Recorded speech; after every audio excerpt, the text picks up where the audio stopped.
बोलो जयकारा बोल मेरे श्री गुरु महाराज की जय। सभी गुरुमुख प्रेमियों से सब प्रेम जय सच्चिदानंद। संगत मनुष्य के जीवन की नींव होती है, जड़ भी कह सकते हैं, बुनियाद भी कह सकते हैं, आधार भी कह सकते हैं। इसी संगत के आधार पर ही मनुष्य का स्वभाव, कर्म और लक्षण बनते हैं। जिसे जैसी संगत प्राप्त हो जाए वो वही रूप बन जाता है। यानी जैसी संगत करता है उसी संगत के प्रभाव से वही रूप बन जाता है। देखने में तो चाहे सब मनुष्य एक जैसे लगते हैं, एक जैसे दिखते हैं, सभी मनुष्यों के एक से अंग हैं, एक ही प्रकार जैसे अंगों के बने हुए हर मनुष्य है, परंतु स्वभाव सबका अलग अलग है।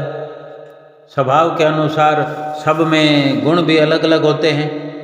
मनुष्य शरीर धारण करके भी कई मनुष्यों का स्वभाव दैत्यों जैसा होता है, कईयों का देवताओं से भी बढ़कर सुंदर सुशील होता है। देवता और राक्षस किसी अन्य रूप और योनि का नाम नहीं है, बल्कि मनुष्य शरीर में ही स्वभाव और कर्म अनुसार हैं। ये सब प्रताप जो है संगत का है। भाव कहने का कि राक्षस की कोई आकृति विशेष हो ये जरूरी नहीं है। इसी मनुष्य में राक्षस प्रवृत्ति के स्वभाव के लोग भी होते हैं और इन्हीं मनुष्यों में देवता से भी बढ़कर सुंदर सोच वाले, सुंदर विचारों वाले, सुशील स्वभाव वाले भी होते हैं। संगत से स्वभाव और कर्म बनते कैसे हैं, संगत का अर्थ क्या है, ये महापुरुष समझाते हैं कि संगत का अर्थ है संग करना, अर्थात साथ रहना। संगत साथ रहने को कहते हैं। यदि कोई मनुष्य किसी दुर्जन व्यक्ति, बुरे व्यक्ति के साथ, किसी चोर के साथ, डाकू के साथ रहता है, उनकी संगत करेगा तो वही रूप बनेगा कि नहीं? वही रूप बन जाएगा। चोर की संगत करेगा चोर बन जाएगा, डाकू की संगत करेगा डाकू बन जाएगा, किसी दुराचारी की संगत करेगा दुराचारी बन जाएगा। यदि सत्पुरुषों और सुशील स्वभाव वालों से संग करेगा तो सज्जन बन जाएगा, क्योंकि कुदरत ने मनुष्य को ख्यालों की जो ताकत प्रदान की है उसी के साथ ये भी एक और गुण दिया है कि जो व्यक्ति जैसे स्वभाव वाले व्यक्ति से संग करता है, उसका साथ करता है, उसके विचार भी वैसे ही बन जाते हैं। अक्सर ये देखा भी जाता है कि बच्चे का स्वभाव तथा कर्म अधिकतर माता पिता से मिलते जुलते लगते हैं, क्योंकि बचपन में माता जिन विचारों को अथवा भावनाओं को बच्चे के दिल में भर देती है, उसका स्वभाव तथा कर्म उन्हीं भावनाओं के आधार पर ही बन जाता है। यहाँ तक कि नभचर, थलचर, जलचर और जितनी भी जड़ और चेतन सृष्टि है ये, उसमें भी ये गुण पाया जाता है। खरबूजा खरबूजे को देखकर रंग पकड़ता है। एक पके हुए फल को दूसरे कच्चे फलों में रखने से सभी फल पक जाते हैं। एक खराब फल होने से अच्छे फलों में खराब फल रख दिया जाए तो बाकी भी सारे फल खराब होने लगते हैं, हो जाते हैं। ये है दुर्जन और सज्जन की संगत का भेद। इसे कहते हैं संगत और संगत का असर। एक फल ने स्वादिष्ट बनकर सबको स्वादिष्ट बना दिया और एक फल ने खराब होकर बाकी सभी फलों को भी खराब कर दिया, बदबूदार बना दिया, दुर्गंध युक्त बना दिया। श्री रामचरितमानस में वर्णन आया है, घूमौ तजई सहज करवाई, अगर प्रसंग सुगंध बसाई। फरमाते हैं कि लकड़ी या कोयले का धुआं आमतौर पर कड़वा और जहरीला होता है। इस धुएं से तो कई बार दम भी घुटने लगता है, परंतु इसी आग में यदि अगरबत्ती तथा सुवासित वस्तुएं, खुशबूदार कोई ऐसी सामग्री डाल दी जाए तो ये कड़वा धुआं सुगंध का रूप ले लेता है, बाकी जो जहरीली हवा है उसको भी शुद्ध कर देता है। ये परिवर्तन कैसे हुआ? केवल खुशबूदार सुगंध युक्त वस्तुओं का संग करने से जहर भरी हवा, यानी यूं समझें कि जहर भी मधुर और लुभाने जैसा बन गया। उसी धुएं को फिर बड़े खुश होकर सब सूंघने लगते हैं, आनंद आने लगता है। यदि यही आग कूड़ा करकट को लगा दी जाए तो दुर्गंध के मारे दम घुटने लगेगा, सभी उस जगह को छोड़कर भाग खड़े होते हैं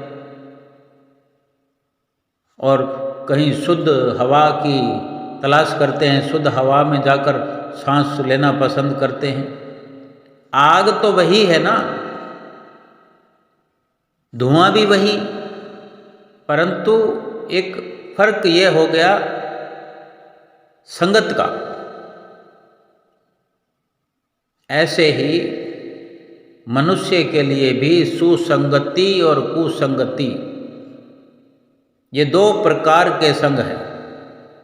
सुसंगति से जीवन सुखदायी बनता है और कुसंगति से दुखदायी हो जाता है। भावनाएं एक ही हैं, परंतु उन पर रंग अलग अलग रूप से चढ़ा तो सुसंगत तथा कुसंगत दो रूपों में भावनाएं परिवर्तित हो गई। परम संत कबीर साहब जी ने अपनी वाणी में वर्णन किया है, संगत से सुख उपजे, कुसंगत से दुख जोए, कहे कबीर तहें जाइए, साधु संग जहाँ होए। अब यहाँ एक विचार करने जैसी बात है कि संगत करे तो कैसी करे, संगत कैसी करनी चाहिए, क्योंकि हर इंसान की, हर प्राणी की, हर जीव की अंदरूनी अभिलाषा तो यही होती है कि उसे सुख मिल जाए, शांति मिल जाए, आनंद की प्राप्ति हो जाए। दुख, गम, चिंता का शिकार होना तो कोई पसंद ही नहीं करता। सब प्राणियों की हार्दिक अभिलाषा यही है कि ऐसा शाश्वत आनंद मिले जिस आनंद के पीछे फिर दुख की परछाई तो देखना भी नसीब ना हो। ऐसा सुख तो संत महापुरुषों की संगत के अलावा कहीं और मिल ही नहीं सकता। परम संत कबीर साहब जी फरमाते हैं कि अच्छी संगत से सुख मिलता है, बुरी संगत से दुख। यदि सुख प्राप्त करने की इच्छा है तो संत महापुरुषों की संगत करो, वहीं से ही ऐसा सुख मिलेगा कि फिर दुख का मुंह नहीं देखना पड़ेगा। संत महापुरुषों की संगत प्राप्त करने से सही और गलत का ज्ञान हो जाता है। सत्य से संगत करना ही आत्मिक ज्ञान प्राप्त करना है। भक्ति राह पर चलना और सत्संग है। भक्ति मार्ग पर चलना, भक्ति के रास्ते पर चलना ही सत्संग है। असत की संगत का नाम माया है, अज्ञानता और कुसंग है। जिसने भी विषयासक्त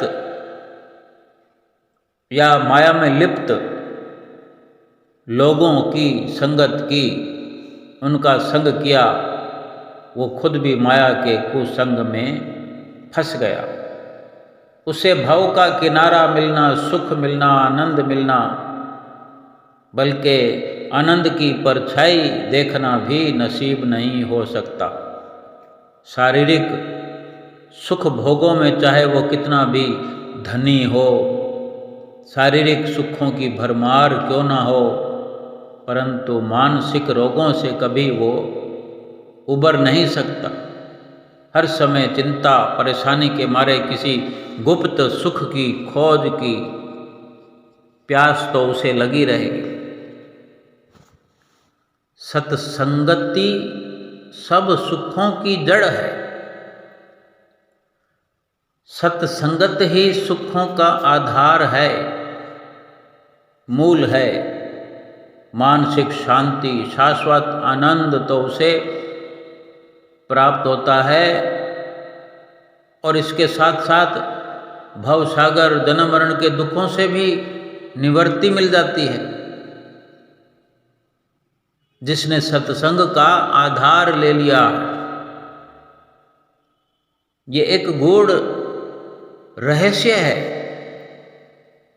कि सत्संग के बिना विवेक नहीं होता और विवेक के बिना सुख नहीं मिलता।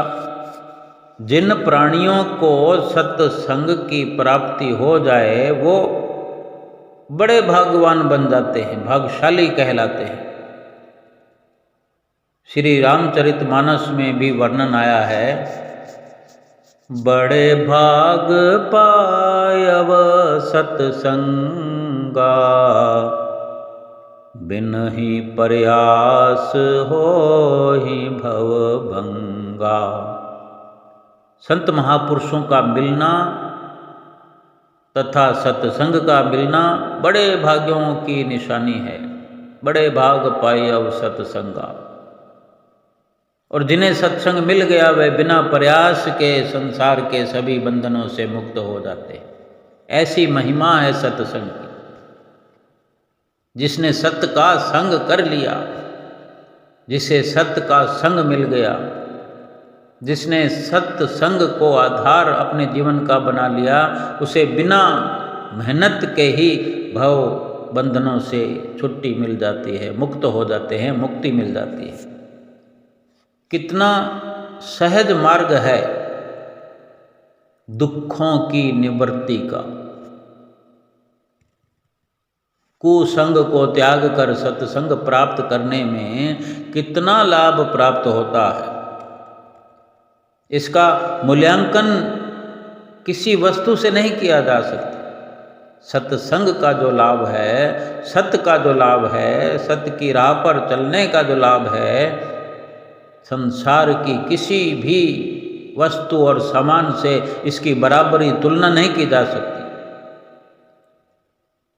शारीरिक रोग को मिटाने के लिए कितनी कठिनाइयों का सामना करना पड़ता है, कितनी वेदना सहन करनी पड़ती है, दुख उठाने पड़ते हैं।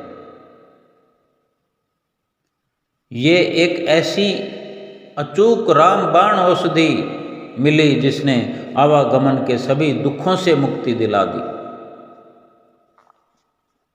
संगति का प्रभाव जीवन को बनाने में विशेष महत्व रखता है। नीच से नीच प्राणियों ने भी संगत के प्रभाव से ऊंची ऊंची पदवियां प्राप्त की है, क्योंकि उत्तम पुरुषों की संगत से उत्तम स्वभाव और उत्तम ही कर्म बनते हैं। उत्तम संग प्रभाव अति उपजे संग प्रभाव, कहाँ सुदामा बापुरो कहाँ कृष्ण सोरा। कहाँ कृष्ण सो राम सुदामा बापुरो, संगत के प्रभाव बना भल चातरो, मिटा कष्ट कलेश विपत दारुण हरि, हरि पद रज शुभ मेल अहल्या हूँ तरी, पलटू नौका काठ की लावे लोह पाषाण, दोनों पानी में तरे संगत के प्रमाण। संगत का प्रभाव कितना महत्वशाली है। संत पलटू दास जी फरमाते हैं कि उत्तम संगति का प्रभाव उत्तम फल प्रदान करता है। कहाँ तो बेचारा गरीब कंगाल सुदामा, जिसके पास फटी गुदड़ी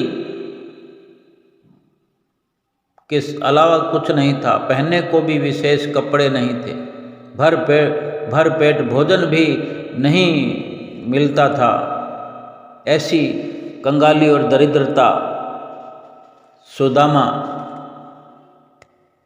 रोज देखते।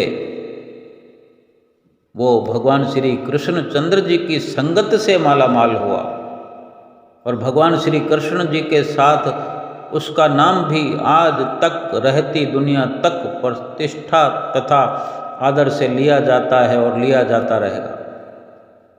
श्री रामचंद्र जी की चरण धूलि की शुभ संगत को प्राप्त कर जो शाप के वश अहिल्या पत्थर बने हुई थी, वो पत्थर से नारी बन गई। चरणों की रज से, चरणों की धूल से, चरण छुआने मात्र से ही पत्थर से नारी बन गई। संत पलटू दास जी कहते हैं कि एक छोटा सा कंकर भी यदि पानी में फेंको तो वो डूब जाता है, परंतु लकड़ी की नाव में लोहा और पत्थर लाद कर नदी से पार ले जाए जाते हैं। ये सब संगत का ही प्रभाव है कि काठ की नौका की संगत से लोहा और पत्थर भी पानी में तैरते हैं। ऐसे कई प्रमाण हमारे सदग्रंथों में संगत के बड़े बड़े परिणाम के बारे में पढ़ने सुनने को मिलते हैं। कितने पाप करते हुए अजामिल व गणिका जैसे पापी संतों के संग के प्रभाव से परम पद को पा गए। राजा बलि राक्षसों का राजा होने के कारण शूद्र जाति में शामिल थे। भगवान वामन की संगत से पाताल का राज्य प्राप्त करके आदरणीय बन गए। भक्त रविदास जी चमार जाति के थे तथा भक्त सदना जी कसाई थे, परंतु संतों के संग ने उन्हें पूजनीय बना दिया, आदरणीय बना दिया। संगत क्या क्या प्रभाव नहीं दिखाती, ये प्रभाव अवर्णनीय है। मलियागिरी पर्वत पर एक आध वृक्ष ही चंदन का होता है, बाकी बहुत से अनेक वृक्ष जिसमें नीम, आक, अरंड, कई प्रकार के ऐसे वृक्ष होते हैं। कुछ चंद एक आध दो चार वृक्ष जो चंदन के होते हैं, उनके संग में वो वृक्ष भी चंदन की सी खुशबू बिखेरने लगते हैं। उन सभी वृक्षों में से चंदन सी सुगंध आने लगती है और वो समस्त लकड़ी भी चंदन के भाव में बिकती है। और वो पर्वत जिस पर केवल एक ही वृक्ष चंदन का उगा, मलियागिरी के नाम से प्रसिद्ध हो गया। मलियागिरी पर्वत। लोहे का रंग कितना रूप कितना भद्दा होता है कि उसे कोई तोले के भाव से ना खरीद कर, शेर के भाव से खरीद कर खुले आंगन में ही रख देता। कोई भी लोहा खरीद के रात हम देखें बिल्डिंगें बन रही होती है तो गली में ही बड़े बड़े गाटर पड़े होते हैं। जब उसने पारस की संगत प्राप्त की, उस लोहे ने जब संगत पारस की कर ली तो वो लोहा सोने में तब्दील हो गया। फिर उसी सोना बने लोहे को सभी प्राप्त करके संदूकड़ों में संभाल कर रखने लगे। वो भी इतना कीमती हो गया संगत के प्रभाव से। क्योंकि उसने उत्तम वस्तु पारस का संग किया।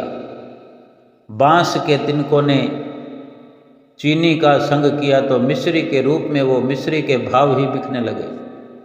पानी ने दूध से संग किया तो वो भी दूध बन गया।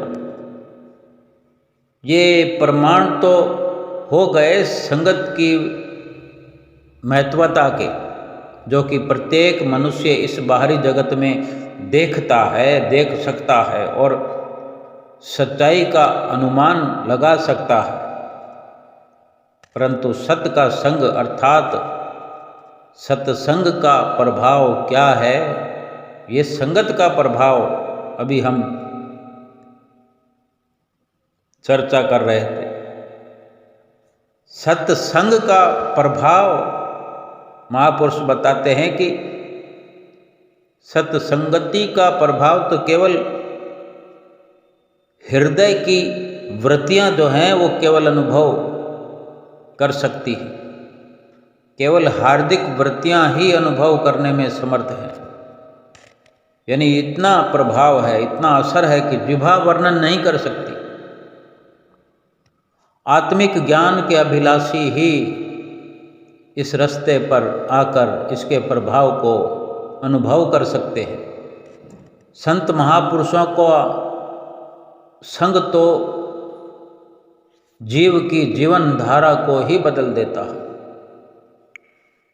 कोई संतों महापुरुषों का संग करे तो सही, जीवन ही बदल जाता है।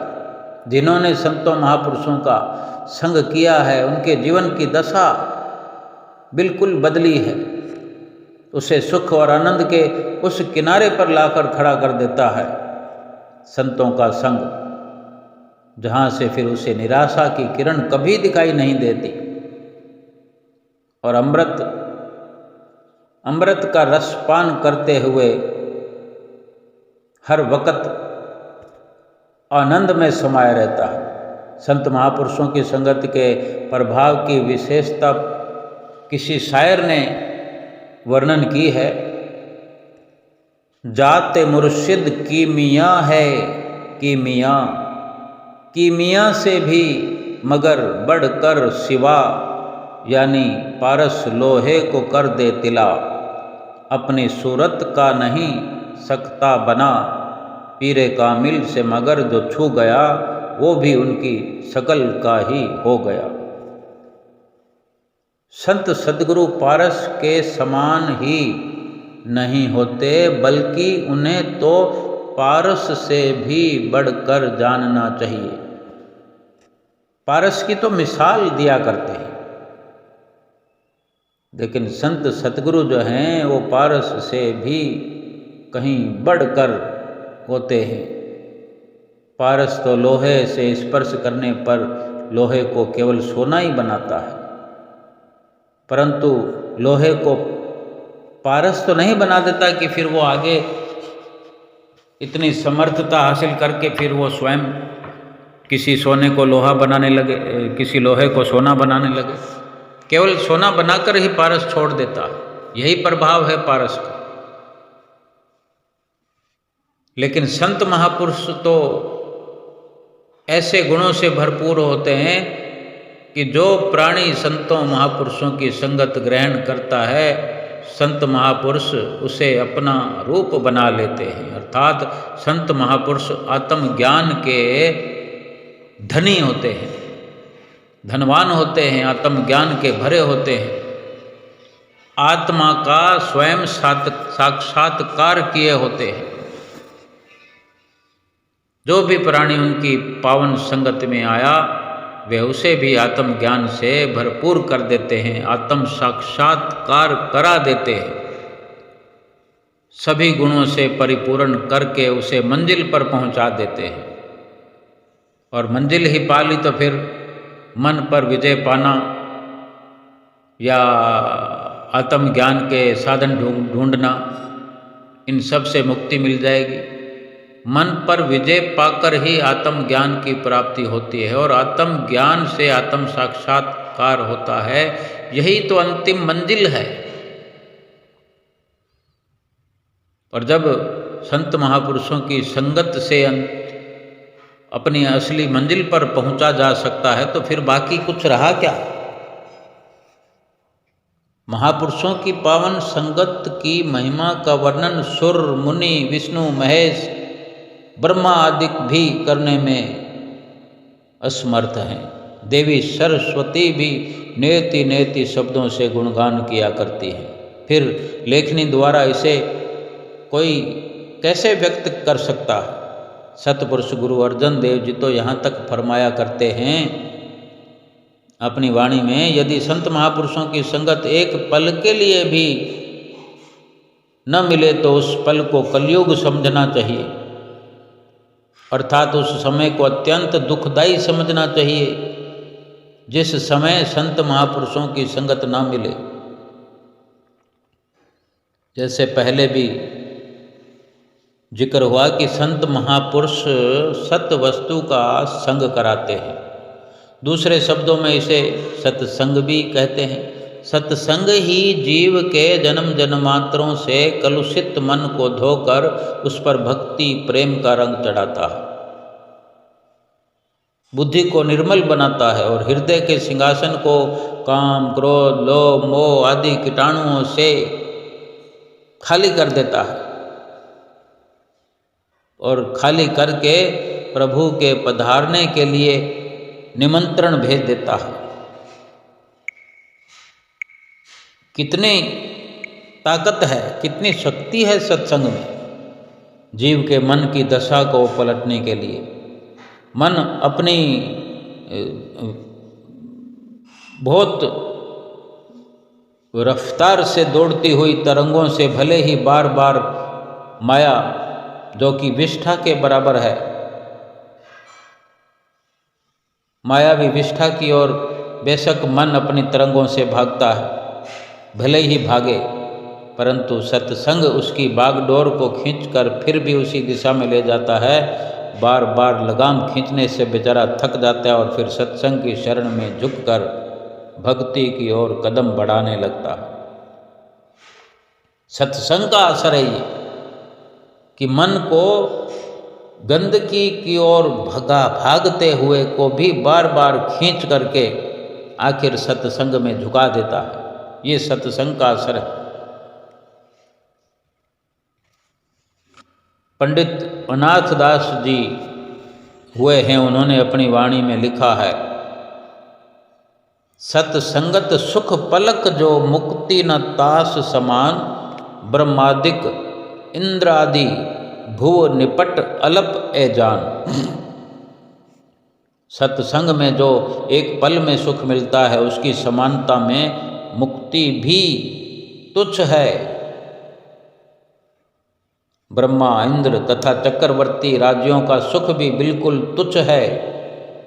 कितने आश्चर्य की बात है ना कि प्रायः ऋषि मुनि तपस्वी अनेक अनेक यातनाएं सहन करके हजारों हजारों वर्षों की तपस्या के बाद इंद्र के राज्य का सुख प्राप्त करने की चाहना करते हैं, जबकि संत महापुरुषों की संगत अर्थात सत्संग केवल एक पल का सब राज्यों और मुक्तियों से भी श्रेष्ठ तथा आनंद का देने वाला है।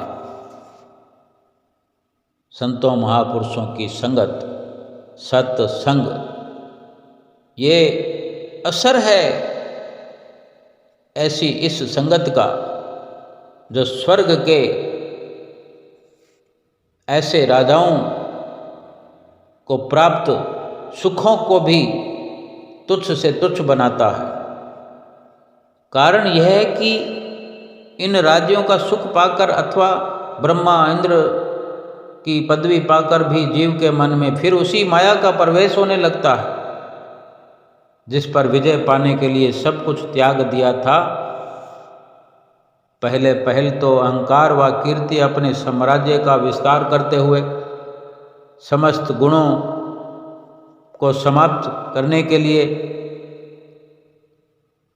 ये शुरुआत हो जाती है, क्योंकि जहाँ अहंकार व ये साम्राज्य विस्तार करने का अपने भीतर विचार बना नहीं कि सारे के सारे गुण समाप्त होने लगते हैं। इनके साथ सभी विकारों की सेना भी होती है और फिर वही माया का साम्राज्य आरंभ हो जाता है। इसी माया पर विजय प्राप्त करने के लिए अनेक अनेक तप साधन किए थे, लेकिन सत्संग इसमें अहंकार और कीर्ति को स्थान नहीं है।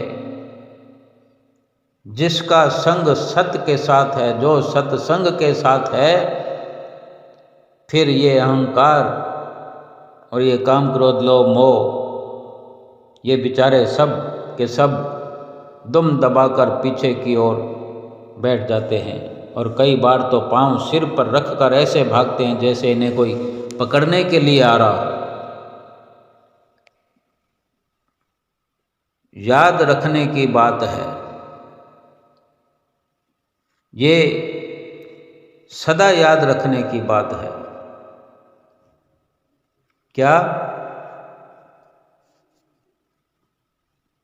कि भजन, ध्यान, प्रेम, श्रद्धा, भावना आदि जितने भी प्रभु प्राप्ति के साधन हैं, इन सब का आरंभ सत्संग से ही होता है।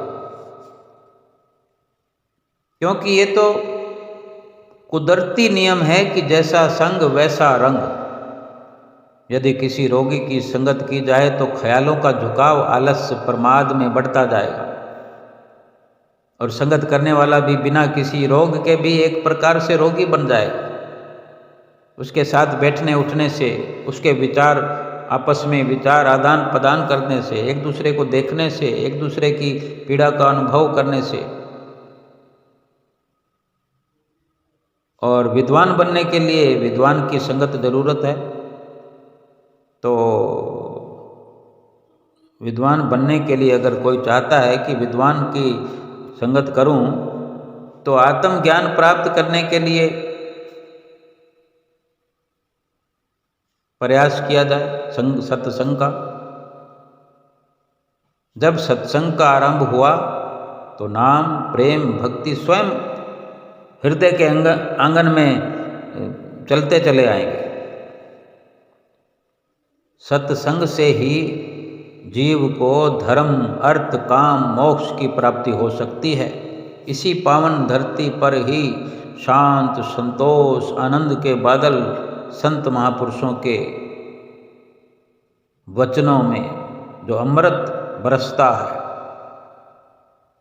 और कहीं भी जाकर खोजना समय को फिजूल नष्ट करना है। संतों महापुरुषों के जो वचन हैं वो अमृत के समान है। उनका पान करें, यानी उन पर अमल करें। सत्संग की महिमा के बारे में ऋषि विश्वामित्र जी तथा विशिष्ट मुनि जी का संवाद सबने सुना है। उनकी कथा, एक बार ऋषि विश्वामित्र जी तथा मुनि वशिष्ठ जी का मिलाप हुआ। ऋषि विश्वामित्र जी को तप का अहंकार था। उन्होंने मुनि वशिष्ठ जी को अपने तप की प्रभुता का वर्णन किया।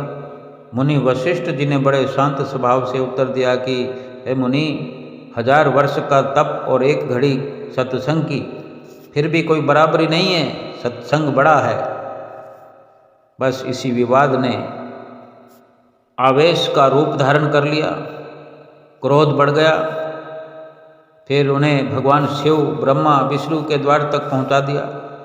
उन्होंने इस समस्या को एक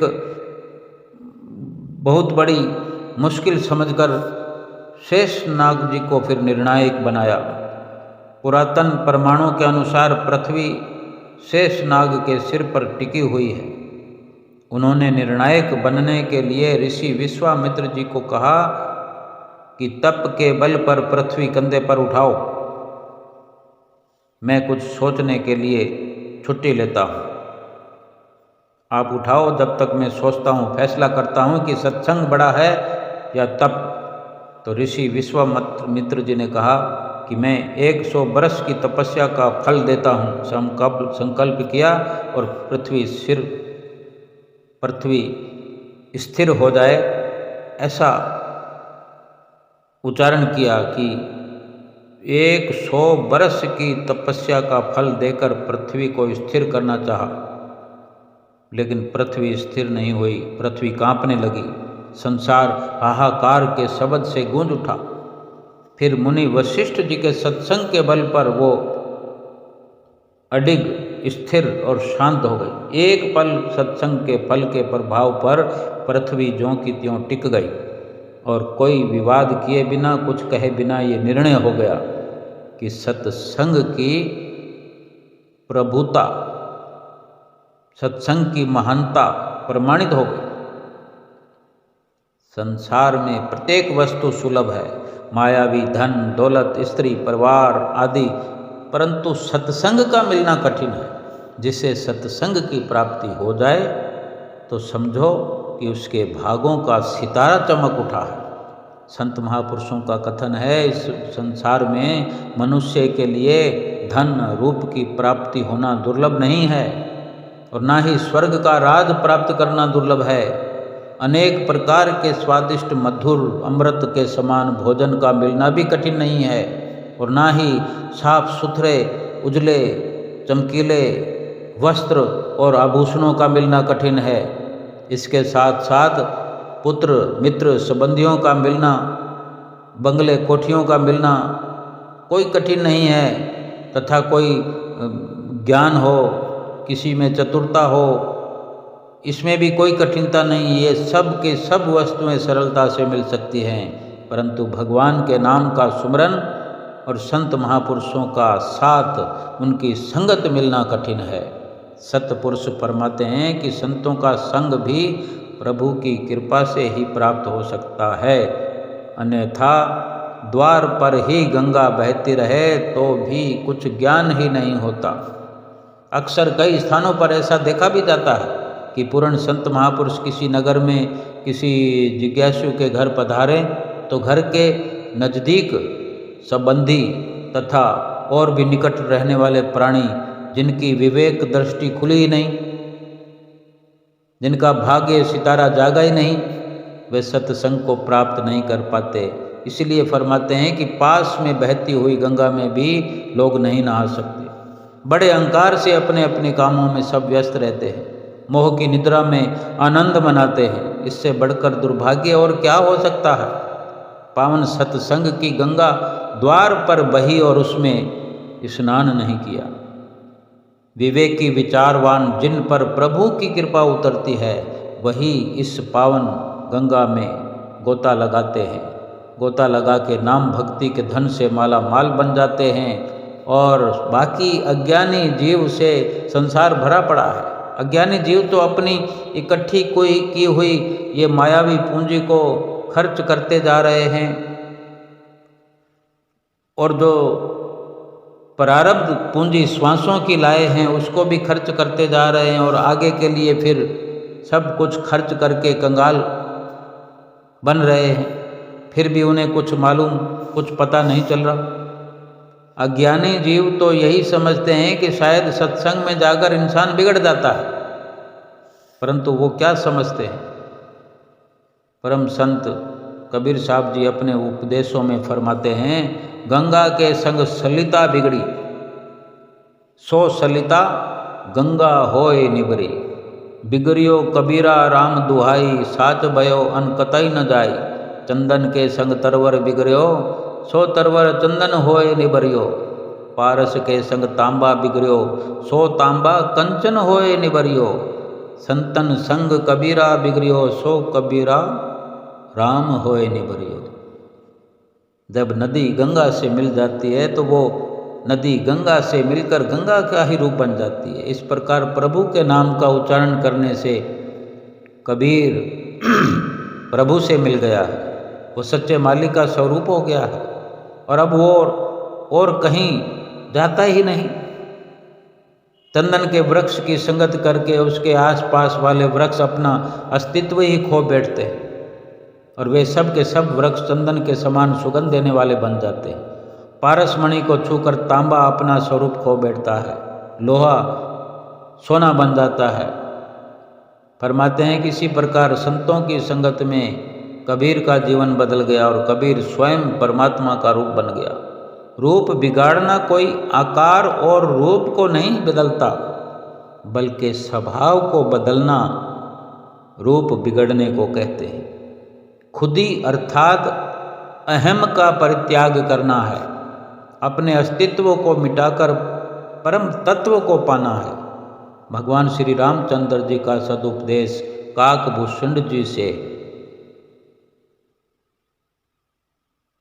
गरुड़ के प्रति उपदेश तथा अन्य संतों महापुरुषों के उपदेश केवल इसी बात की पुष्टि करते हैं कि संगत ही जीवन को बनाने और बिगाड़ने का मूल है और सत्संग जीवन को एक उच्च स्तर पर पहुंचाने की सीढ़ी है। सत्संग का प्रभाव जीवन धारा को बदलने में कितनी शक्ति रखता है, ये भी श्री रामचरितमानस में लिखा है। मज्जन फल पेखिए तत्काला, काक होई पिक बकौ मराला। सुन आश्चर्य करे जन कोई, सत्संगत महिमा नहीं गोई। सत्संग के पावन तीर्थ में एक बार डुबकी लगाकर देखो, उसका प्रभाव ये होता है कि काक से कोयल, बगुले से हंस बन जाता है। काक व्रती अर्थात जिसका स्वभाव कड़वा बोलना, गंदगी में चोंच मारना था, वो मधुर भाषा बोलने वाला और अमराइयों में झूमने लगा।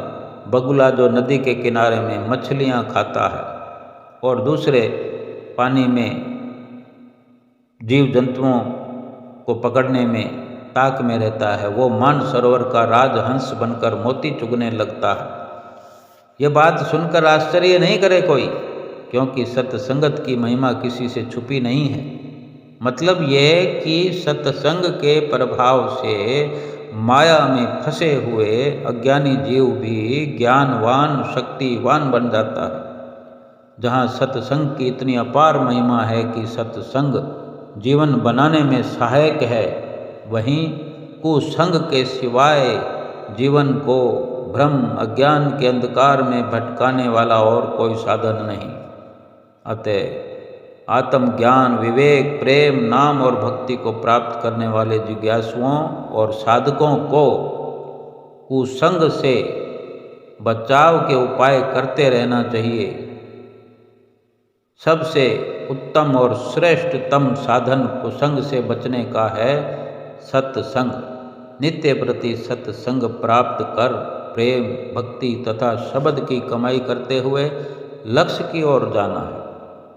सत्संग ही दुखों से छुड़ाने वाली संगत है। सत्संगत ही दुखों से छुड़ाने वाली है। ये सुखों के समुद्र का एक किनारा है। इसी में ही स्नान करके प्रभु की कृपा के पात्र बनकर आनंद सागर के तट पर पहुंचना है। सदा सदा के लिए गहरे नरकों की यातनाओं से मुक्त होना है और आत्मा का कल्याण करना है। बोलो जयकारा बोल मेरे श्री गुरु महाराज की जय।